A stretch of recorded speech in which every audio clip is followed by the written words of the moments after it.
Okay guys, hello, welcome back ngayong gabi So, update tayo para last 9 no? Ito yung last stopper guide natin. Sorry late na to kay busy. Ito yung last stopper guide natin ha, para last 9. Okay, 1519, 1255, 5952. So, ang pamusti lang ang kulang kanina katulad kanina para sa alas 5 to 65 ang resulta. Dayon, ang ato ang last to target kay nga 6.5. Ang problema lang dito sa last to per guide, ganda ang pamusti lang dyan ang problema natin dito.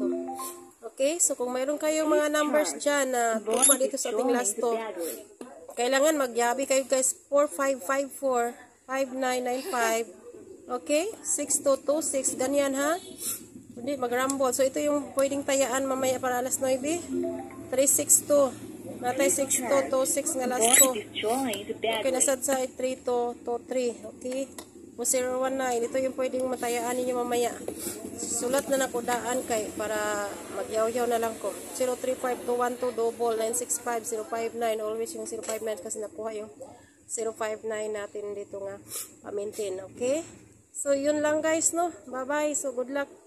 Ito yung guide natin para alas 9 December 2, 2023. Okay, don't forget to like, share this video, and follow my page. Bye!